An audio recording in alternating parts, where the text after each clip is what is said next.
कृषि दर्शन कृषि दर्शन कृषि दर्शन कृषि दर्शन कृषि दर्शन कृषि दर्शन। कृषि दर्शन कार्यक्रम में सब किसान मन के जतरू भाई बटले बहुत बहुत जोहार। और साथ ही रुमकी का भी आप सभी को नमस्कार। क्या हाल चाल है भौजी? बहुत बढ़िया बढ़िया। बिल्कुल होली एकदम ठीक ठाक रहला कि नहीं? बहुत मजेदार होली बीती है और होली के बाद जो खुमार उतरा है एकदम। थकान भर गई है। देखो खेती बटे भी तो ध्यान देवे क्योंकि खाली होली खेलते रह जाते हैं। नहीं होली खत्म हो चुका है और हमारे किसान भाई जो हैं वो वापस लौट चुके हैं अपने खेती बाड़ी में और बहुत सारी जानकारी भी आज बैठे हैं जानने के लिए। तो आज भाई फटाफट काले नीमन के कृषि समाचार दिखाए देवल जाए तो। नमस्कार, कृषि समाचार में आपका स्वागत है। आपके साथ मैं हूं सबा गुलरेज। आइए देखते हैं आज कृषि समाचार में क्या है खास। नए वित्तीय वर्ष में मछुआरों की बीमा राशि में होगी बढ़ोतरी। 10 वर्षों में दूध उत्पादन हुआ दुगना, फिर भी मांग से कम। सूकरों को दे एल्बेंडाजोल दवा, मिलेगी गोल कृमि से निजात। और अब समाचार विस्तार से। नए वित्तीय वर्ष शुरू होते ही यानी अप्रैल 2014 से मछुआरों की बीमा राशि बढ़ाकर 2 लाख रुपए कर दी जाएगी। झारखंड में 2 लाख मछुआरों का बीमा हुआ है, जबकि पूरे भारत में 41 लाख मछुआरों का बीमा किया गया है। मछली पालन से जुड़े सभी लोगों का बीमा किया जाएगा।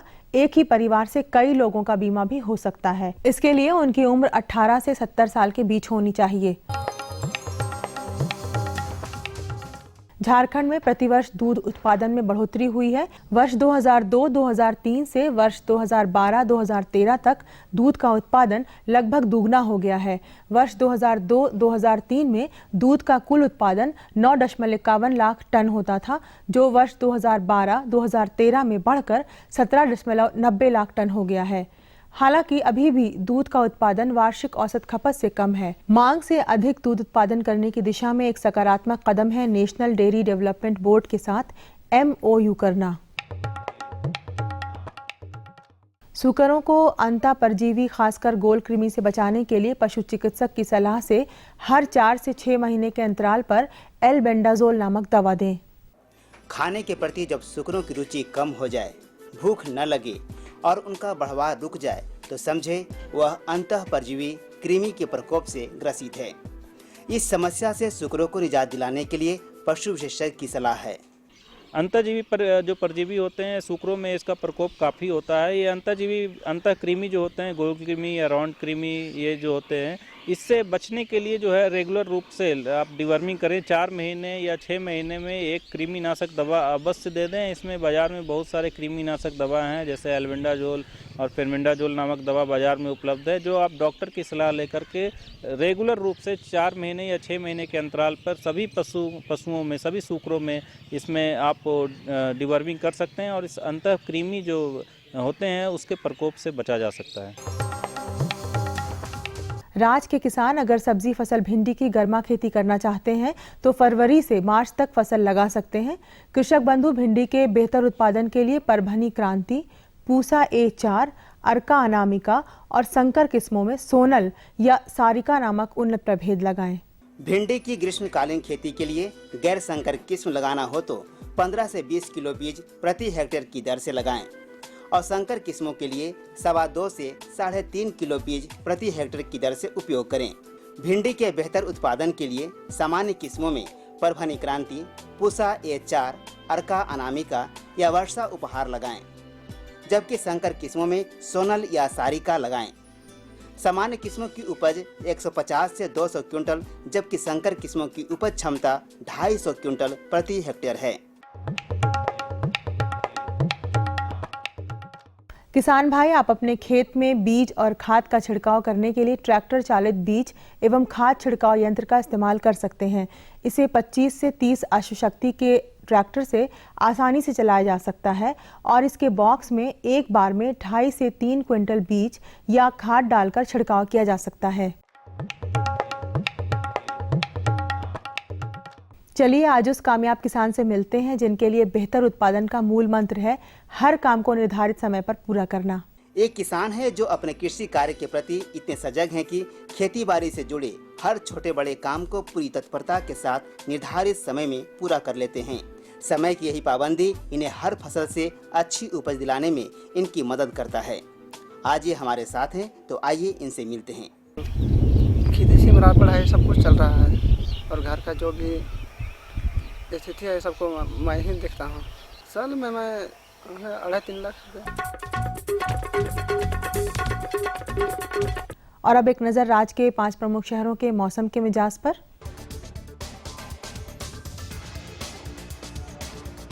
आज राज्य के 5 प्रमुख नगरों के अधिकतम और न्यूनतम तापमान कुछ इस प्रकार दर्ज किए गए। रांची का अधिकतम तापमान 34 डिग्री सेल्सियस और न्यूनतम 19 डिग्री सेल्सियस। जमशेदपुर का अधिकतम तापमान 37 डिग्री सेल्सियस और न्यूनतम 21 डिग्री सेल्सियस। मेदिनीनगर का अधिकतम तापमान 32 डिग्री सेल्सियस और न्यूनतम 19 डिग्री सेल्सियस। देवघर का अधिकतम तापमान 37 डिग्री सेल्सियस और न्यूनतम 22 डिग्री सेल्सियस। वहीं धनबाद का अधिकतम तापमान 38 डिग्री सेल्सियस और न्यूनतम 22 डिग्री सेल्सियस दर्ज किया गया।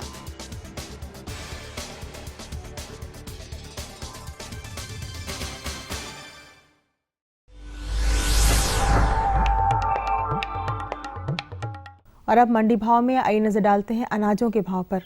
आज कृषि उत्पाद बाजार समिति पंडा रांची में विभिन्न खदानों के थोक भाव कुछ इस प्रकार दर्ज किए गए। चावल मोटा 2150 रुपये से 2250 रुपये। चावल मध्यम 2550 रुपये से 2650 रुपये। चावल उत्तम 3350 रुपये से 3450 रुपये। गेहूँ 1800 रुपये से 1850 रुपये। चना 3300 रुपये से 3400 रुपये। दाल अरहर 5500 रुपये से 6400 रुपये। दाल मसूर 4600 रुपये से 5000 रुपये। दाल चना 3750 रुपये से 3850 रुपये। सरसों तेल 8800 रुपये से 9200 रुपये। चीनी 3000 रुपये से 3100 रुपये। आलू 700 रुपये से 800 रुपये और प्याज 900 रुपये से 1000 रुपये प्रति क्विंटल रहा। कृषि समाचार में आज इतना ही। अगले दिन अगले अंक में फिर मुलाकात होगी कुछ ताज़ा तरीन खबरों के साथ। तब तक के लिए दीजिए इजाज़त। नमस्कार, जोहार। तो अभी आपने देखा कृषि समाचार, जिसके अंतर्गत ढेर सारी जानकारियां हमने आपको दिलाई। मौसम के मिजाज के बारे में जाना, मंडी के भाव के बारे में जाना और भी बहुत सारी जानकारियां ली। अब लगे का उपाय है। अब तो विराम हमरे मन के लेवे के चाहिए और विराम कर बादे किसानवन हमरे तुरते हाजिर हो और उकर बादे हमरे मन रोड मन खाते बढ़िया बढ़िया जानकारी भी होता रोड मन के लगे। तो एक ठो विराम। ये लो और बताओ। बस। अरे ये क्या भैया जी, बस इतनी सी रासायनिक खाद? किसानी छोड़ रहे हो क्या? किसानी नहीं, नादानी छोड़ रहे हैं। मिट्टी की जांच कराई है। अब तो लालाजी जितनी जरूरत है उतने ही उर्वरक खेत में डालेंगे। हाँ, किसान भाई आज ही अपने जिले की नजदीकी भूमि परीक्षण प्रयोगशाला में मिट्टी की जांच जरूर करवाएं और मिट्टी में पोषक तत्व, नमी व पौधे के विकास को देखते हुए केवल जरूरत के अनुसार ही पोषक तत्व डालें। और हाँ, मिट्टी में गंधक, जस्ता, बोरोन जैसे सूक्ष्म पोषक तत्वों का पता लगाना भी न भूलें। उर्वरक और जैविक खाद के सही उपयोग से भूमि का उपजाऊपन बनाए रखें, उत्पादकता बढ़ाएं, खर्चा घटाएं और बहुमूल्य विदेशी मुद्रा बचाने में भी सहयोग दें। और हाँ, धीमी गति से नाइट्रोजन उपलब्ध कराने वाले उर्वरकों जैसे नीम लेपित यूरिया को प्राथमिकता दें और यूरिया का पत्तों पर छिड़काव करें। अरे वाह, तू तो सचमुच समझदार हो गया रे। अधिक जानकारी के लिए संपर्क करें जिला कृषि अधिकारी या किसान कॉल सेंटर। अम्मा खाना दे दो ना। सबर कर गोलू, अभी दाल नहीं गली है। तू फिक्र ना कर गोलू की अम्मा, अब की बार अपनी दाल खूब गलेगी। क्या मतलब जी? अब की बार NFSM के तहत दाल की पैदावार को बढ़ाने के तरीकों को दिखाने के लिए देश में 1000 क्षेत्र चुने गए हैं, जिसमें हमारा इलाका भी आ गया है। पर इससे हमें क्या फायदा? हमें 5 एकड़ खेती के लिए खाद और कीटनाशक के अलावा बढ़िया बीजों की एक मिनी किट भी मिलेगी। इतनी दाल का करेंगे क्या जी? अरे भगवान, सरकार ने दलहन का समर्थन मूल्य भी खूब बढ़ा दिया है और इनकी खरीद का भी पूरा इंतजाम कर लिया है। इससे आमदनी बढ़ेगी और फिर हमारा गोलू अच्छे स्कूल में जा करके कृषि वैज्ञानिक बनेगा। हाँ, विराम करवा दे एक धाव सब किसान मन के हमारे मन दुयो बटले बहुत बहुत जोहार और कार्यक्रम में रोड मन का स्वागत है। और आज की जो हमारी पहली वाली जानकारी हम लेकर आए हैं वो ये है कि जो उर्वरक होते हैं ना, वो मिट्टी में अगर उसकी कमी हो जाए तो मिट्टी ना बिल्कुल बेजान हो जाती और देखो हमरे कर जे झारखंड प्रदेश है उकर में सब्जी कर फसिल बहुत ज़्यादा हमरे उत्पादन करीला है नहीं। तो सब्जी कर फसिल में किसान मन हमरे मन के उर्वरक कितना देवे है, मतलब रासायनिक खाद कर प्रयोग चाहे और जैविक खाद मन कर जे प्रयोग हमरे मन करीला, कितना देना है कितना देवे के नखे, इस सब बात के हमरे मन के ध्यान रखना बहुत जरूरी है। और ये पूरी जानकारी दिलाने के लिए आज हमारे साथ है डॉक्टर SK नायक, जो हमें पूरी जानकारी देंगे कि मिट्टी जो होती है उसमें उर्वरकों की कमी हो जाए तो क्या होता है और कौन से उर्वरकों की मात्रा बिल्कुल सीमित होनी चाहिए, ये सारी जानकारी दिलाएंगे आज। किसान भाइयों, कृषि दर्शन कार्यक्रम में हम आपको हमेशा नई नई जानकारियाँ आपके सामने लेकर के आते हैं। आज के अंक में हम आपको सब्जी फसल में संतुलित पोषक तत्वों के विषय में जानकारी देना चाहते हैं। इसके लिए हमारे साथ विशेषज्ञ मौजूद हैं, डॉक्टर SK नायक सर। डॉक्टर साहब, किसान भाइयों को सबसे पहले ये बताइए कि ये संतुलित पोषक तत्व है क्या, किसान भाई इसको कैसे समझे?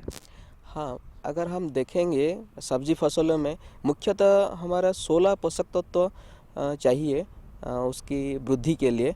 उसमें जो मुख्य पोषक तत्व है नाइट्रोजन, फास्फोरस और पोटास, ये तीनों का अगर बैलेंस होता है तो हम संतुलित पोषक तत्व कहते हैं। जैसे कि अभी अब देखा जाएगा तो यहाँ का जो रेशियो होता है नाइट्रोजन, फास्फोरस और पोटास का जो फर्टिलाइज़र के द्वारा हम डालते हैं उसका रेशियो होता है कि 4:2:1 होना चाहिए। मतलब उसी रेशियो से हम खाद डालते हैं तो ये हम बोलते हैं कि हमारा मिट्टी में हमारा जो खाद पौधा के पास जा रहा है वो संतुलित मात्रा में जा रहा है। और उसको हम टेस्ट के द्वारा ही पता करते हैं कि मिट्टी में कितनी मात्रा में नाइट्रोजन है, फास्फोरस है, पोटास है, सॉइल टेस्टिंग के द्वारा ही पता करते हैं और हम बोलते हैं कि हाँ मिट्टी ये संतुलित है और इसी को हम बोलते हैं कि संतुलित पोषक तत्व। फसल लगाएंगे, अपने सब्जी फसल जो लगाएंगे अपने खेतों में, तो उसमें संतुलित पोषक तत्व का निर्माण कैसे बनाए रखेंगे संतुलित पोषक तत्वों को मिट्टी में? संतुलित पोषक तत्व बनाए रखने के लिए हम पहले पोषक तत्व के बारे में आते हैं एक एक करके। अगर हम पहले बात करते हैं कि नाइट्रोजन का, नाइट्रोजन तो पौधा के लिए ज़्यादा मात्रा चाहिए और उसको डालने के लिए हम बहुत के हिसाब से जैसे मिट्टी में डाल सकते हैं। एक तो खाद के द्वारा जैविक खाद के हिसाब से डाल सकते हैं, दूसरा हुआ हमारा जितना भी हमारा रासायनिक खाद है, यूरिया हुआ, उसी हिसाब से हम डाल सकते हैं नाइट्रोजन।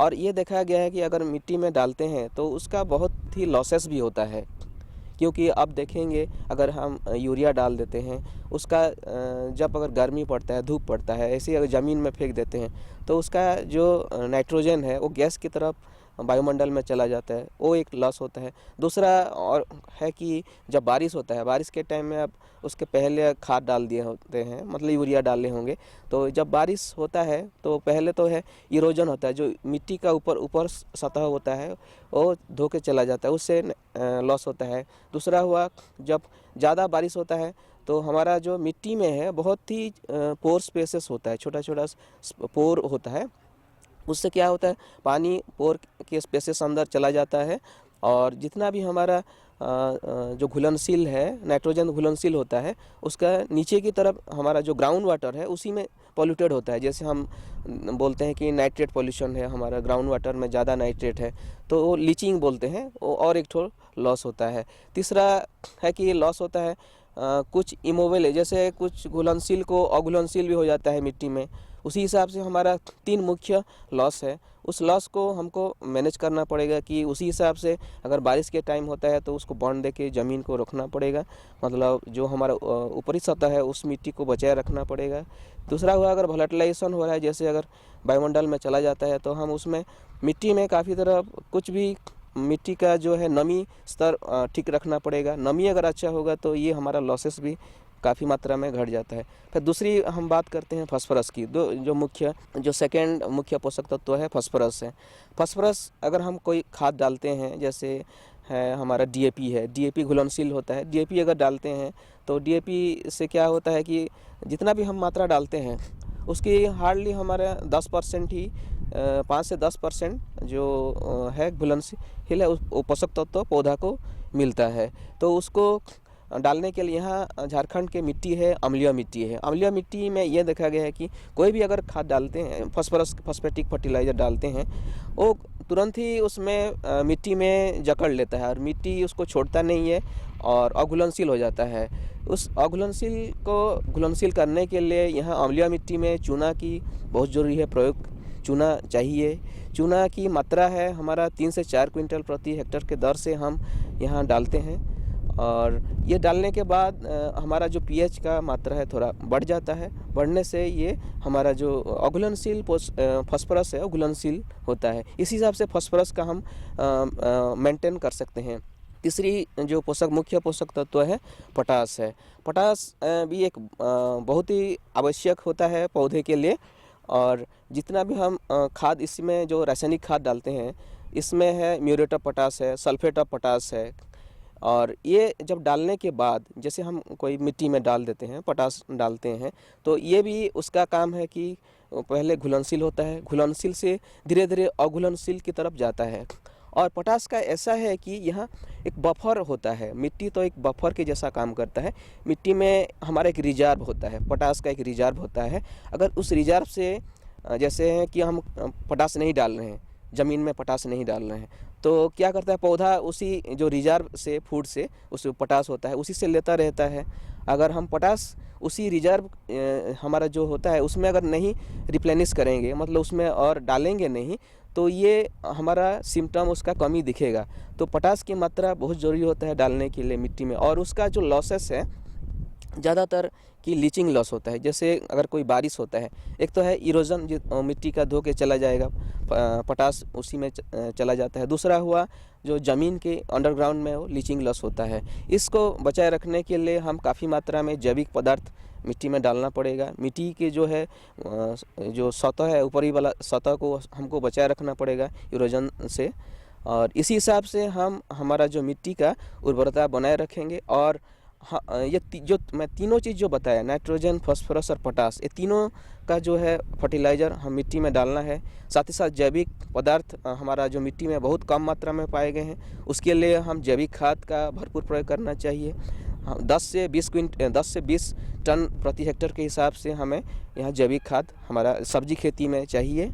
इसी हिसाब से हम हमारा बनाए रख सकते हैं।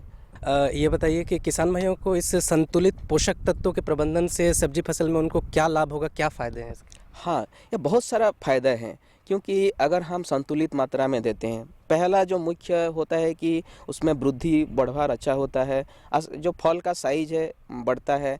दूसरा हुआ कि इसमें कीड़ा और बीमारी नहीं लगते हैं।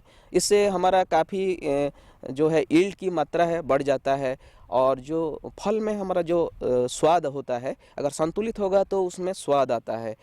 हम आशा करते हैं कि आप इस जानकारी का बहुत बहुत लाभ उठाएंगे। डॉक्टर साहब, आप हमारे कार्यक्रम में आए, आपका बहुत बहुत धन्यवाद। Thank you. और बहुत सुंदर जानकारी एकदम है नहीं।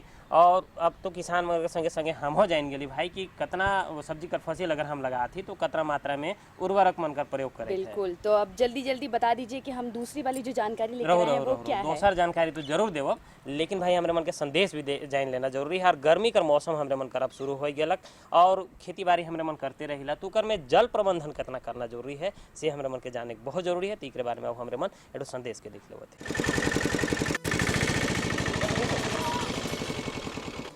प्रणाम मास्टर जी। हाँ, प्रणाम प्रणाम। क्या बात है बिरजू, बहुत उदास नजर आ रहे हो? हाँ, शहर कमाने जा रहा हूँ, नहीं तो खाऊंगा क्या? मगर तुम्हारे पास तो काफी जमीन है। मगर सब बेकार मास्टर जी। बरसात में भगवान भरोसे थोड़ा बहुत खेती हो जाता है, बाकी दिन तो खेत पड़ती ही रहता है ना, और खेतों को तो भरपूर पानी चाहिए। अरे बिरजू, पानी खेतों को नहीं फसलों को चाहिए। मतलब ये कि सूक्ष्म सिंचाई विधि अपनाकर यदि सिंचाई की जाए तो 30 से 50% पानी की बचत की जा सकती है। सूक्ष्म सिंचाई पद्धति ये क्या है? सूक्ष्म सिंचाई पद्धति यानी टपक विधि या स्प्रिंगवेल सिस्टम। मगर देखो बिरजू, अगर मगर कुछ नहीं, किसानों के लिए सरकार के द्वारा अनुदान और बैंक ऋण की सुविधा भी उपलब्ध कराई जा रही है। सच? सच, 100% सच। और खुशियों की गारंटी। तो भाई जे संदेश रोड मन देख ली बड़ा रोड मन खातिर कारगर हुई। और देखो फटाफट हमारे मन दोसर जानकारी दे देवत थी भाई, हमारे मन ग्रामीण स्तर में पशुपालन करेला और पशुपालन खातिर खाना कर बहुत जरूरी होएला, चारा कर बहुत दरकार लागेला, तो हमरे ऊपर कैसे व्यवस्था करेला ग्रामीण स्तर पर उके भी जानना बहुत जरूरी बिल्कुल है। और ये जानकारी आज हमें देंगे बीपी रॉय जी हमारे साथ, और वो इस विषय की पूरी जानकारी आज हमारे किसानों को देने वाले हैं। आज हम जानेंगे कि बकरी पालन में उचित संसाधन चारे के रूप में कैसे प्रयोग करें। इस बारे में जानकारी देने के लिए हमारे साथ मौजूद हैं केवीके चतरा के डॉक्टर बीपी रॉय जी। सबसे पहले मैं ये आपको बता दूं कि झारखंड का जो परिवेश है उसमें बकरी पालन का महत्व बहुत ज़्यादा है, और जो भी आदिवासी भाई हैं ग्रामीण अंचल में रहते हैं सबके परिवार में जो है बकरियों का पालन किया जाता है। और वो किसान जिसका सामाजिक स्तर थोड़ा लो हो, वो किसान जिसके पास ज़मीन बहुत कम मात्रा में हो, और वो किसान जो कि लैंडलेस हों जिनके पास ज़मीन भी नहीं है, वो भी बकरी पालन करके आप अपने सामाजिक स्टेटस को सुधार सकते हैं। डॉक्टर साहब, आपने तो बहुत अच्छी जानकारी दी कि जो नहीं जिनके पास ज़मीन है वो भी बकरी पालन कर सकते हैं। तो बकरियों की नस्लों के बारे में अगर हम बात करें तो झारखंड के परिवेश में हमारे किसान भाई कौन सा नस्ल प्रयोग करेंगे? झारखंड के परिवेश में कृषि विज्ञान केंद्र के द्वारा जो भी ट्रेनिंग हम लोग देते हैं उसमें सबसे बड़ी बात है कि आपकी जो नस्ल है जिसको ब्लैक बंगाल हम कहते हैं, ये बहुत ही अच्छी नस्ल है। इसकी 3 विशेषता होती है। ये हर बार 2 बच्चे देती है, 2 साल में 3 बार बच्चे देती है, और इसकी मीट की क्वालिटी, मांस की क्वालिटी हर बकरियों से बहुत अच्छी होती है, और इसकी स्किन की क्वालिटी भी बहुत अच्छी होती है। तो अगर किसान भाई अपने ब्रीड को अच्छी तरह से प्योरिटी मेंटेन करने के लिए अगर पालें तो सिलेक्शन ब्रीडिंग करके, यानी अपने ही बकरियों द्वारा बड़ी आकार की बकरियों का सिलेक्शन करें, अच्छे आकार के बकरे का सिलेक्शन करके क्रॉस ब्रीड कराएं। और एक महत्वपूर्ण बात यह है कि जब भी आप क्रॉस ब्रीडिंग करें तो एक बकरे का 1 साल तक ही प्रयोग करें, दूसरे बाद उसको दूसरे झुंड में चेंज कर दें।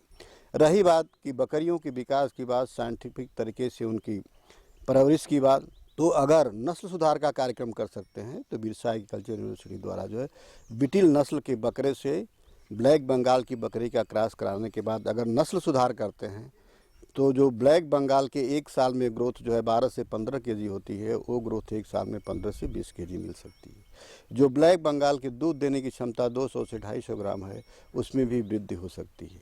और बाहर से देखने में फर्स्ट प्रोजनी जो आएगी, पहला बच्चा पैदा होगा, उसके आकार में उसके कान बड़े रहेंगे, उसकी साइज, ये सारी चीज़ें आपको देखने के लिए मिलेगी। ये तो आपने डॉक्टर साहब बताया कि नस्लों का कौन सा प्रयोग करेंगे झारखंड के परिवेश में। अब जो अहम बात आती है उठकर वो है खान पान। तो बकरियों के खान पान में हमारे किसान भाई किस चीज़ का ज़्यादा से ज़्यादा प्रयोग करें? जैसे कि जो घरेलू बकरियां पालते हैं या फिर अच्छे नस्ल के पालते हैं, तो उनके खान पान पे क्या व्यवस्था करें? झारखंड के परिवेश में, चतरा जनपद के परिवेश में देखा गया है कि बकरियों का पालन किसान जो है 100% जो है चरा के ही बकरियों को पालते हैं, और उसका ये प्रभाव पड़ता है कि जो जंगल में अनकल्टिवेटेड लैंड है वहाँ की ग्रास को वो खा के अपना भरण पोषण करती हैं, तो मिनरल मिक्सचर की मात्रा उनको उससे भी मिल जाती है। लेकिन सबसे महत्वपूर्ण बात है कि हम बकरियों को केवल जीवन निर्वाह राशन यानी जंगल में चरा के ही रखते हैं, और हमारे यहाँ ये ट्रेडिशन नहीं है कि हम बकरियों को स्टॉल फीडिंग करें, बांध के खिलाएं। निश्चित रूप से अगर उन्नत नस्ल का बकरी पालन करते हैं तो प्रतिदिन जो बकरियां हैं जंगल से चर के आती हैं, तो अपने घर का जो एक कंसंट्रेट की हम लोग बात करते हैं, खरी, खुद्दी, चुन्नी, ये सारी चीज़ें जिसमें प्रोटीन भी होता है, कार्बोहाइड्रेट भी होता है, फैट भी होता है, विटामिन्स भी होती है, मिनरल भी होती है, जो उनको रिकमेंडेड राशन है, उसका जो है एक पशु आहार बना के प्रतिदिन एक बकरी को 300 से 400 ग्राम तक देना चाहिए। अगर जो बकरियां अपने अंदर बच्चे का परवरिश कर रही हैं तो उनको इसकी मात्रा 100 ग्राम और बढ़ा हम सकते हैं। जब ये बच्चे को दूध पिलाती हैं तो कम से कम 400 ग्राम प्रतिदिन दे सकते हैं। तो इससे होगा कि प्रॉपर दूध की मात्रा मिलेगी, और हमारी बकरियां जैसे ही वीनिंग पीरियड बच्चों का यानी 3 महीने के बाद दूध जो दे रही हैं, बच्चे को दूध प्रॉपर रूप से दूध जो है बच्चे को मिलेगा पीने के लिए, जिससे बच्चा भी स्वस्थ होगा और बकरी भी स्वस्थ रहेगी। ताकि झारखंड के परिवेश में एटीएम तो हमारा एक बार पैसा देता है, लेकिन बकरी में any time milk, any time meat और एनी टाइम मनी, ये तीनों चीज़ें जो है उपलब्ध होती हैं। अब एक अहम सवाल आता है कि इसके रख रखाव पे क्या हमारे किसान भाई ध्यान देंगे? देखिए किसान भाइयों, बहुत महत्वपूर्ण चीज़ होती है बकरी का रख रखाव। और सबसे बड़ा रख रखाव जो है, बकरी जो है अगर बहुत सूखा भी पड़ता है तब भी बकरी आपको और की अपेक्षा बहुत ही लाभ देती है। लेकिन बरसात के समय में बकरियों का जो ह्यूमिडिटी मॉइस्चर में होती है वो सबसे नुकसानदायक होती है। जाड़े में भी मॉइस्चर नुकसानदेह होता है। तो हम किसान भाइयों से ये उम्मीद रखते हैं कि आप जहाँ भी बकरी पालते हैं और रात को बांधते हैं जाड़े के समय में, तो बकरी को पुआल का बिछावन निश्चित रूप से दे दें। जिस कमरे में बांधते हैं उस कमरे में अगर खिड़कियां हैं तो उसको टाट पट्टी से ढक दें। इन बातों का विशेष रूप से ध्यान दें। और एक बहुत महत्वपूर्ण जानकारी मैं किसान भाइयों को देना चाहता हूं कि बकरी जाड़े के दिने में जब भी जंगल में चराने के लिए भेजें, निश्चित रूप से किसान भाई ताज़ा पानी बकरी को पिला के भेजें। क्योंकि अगर ताज़ा पानी पिला के नहीं भेजेंगे, अगर ठंडा पानी पिलाएंगे तो बकरी जैसे ही मुँह पानी में डालेगी ठंडा लगेगा, मुँह को हटा लेगी और फिर जब जंगल में जाएगी उसको पानी मिलेगा तो गंदा पानी पिएगी। तो ये निश्चित रूप से जो है ये आपने देखा कि बकरी पालन में विशेष तौर पे जो सावधानियां बरतनी चाहिए उसके बारे में डॉक्टर साहब ने अच्छी जानकारी दी और बताया कि कैसे आप कम लागत से भी ज़्यादा से ज़्यादा मुनाफा प्राप्त कर सकते हैं। तो डॉक्टर साहब आप हमारे इस कार्यक्रम में आए और इतनी अच्छी जानकारी दी, इसके लिए आपका बहुत बहुत धन्यवाद। बहुत बहुत धन्यवाद दूरदर्शन का। बड़ा नगद जानकारी किसान मन और आशा करे जी पूरी रोरे मन के जानकारी हमारे मन कार्यक्रम में दिवाली रोरे मन खातिर बहुत बढ़िया लाभदायक रोरे मन खातिर होगी। और साथ ही अब जल्दी से हमारा पता लिख लीजिए क्योंकि अब हमारे जाने का समय हो गया है। तो फटाफट कागज और कलम निकालिए और हमारा पता लिख लीजिए। हमारा पता है कार्यक्रम कृषि दर्शन, कृषि प्रकोष्ठ द्वारा केंद्र निदेशक, दूरदर्शन केंद्र, रातू रोड, रांची। पिन संख्या 834001। हाँ तो तब तक ले भाई हमरे मन के आप विदा दो, हमरे मन कर बेरा हुई जाते कार्यक्रम कर हुई बेरा सिराते लगे तब जोहार।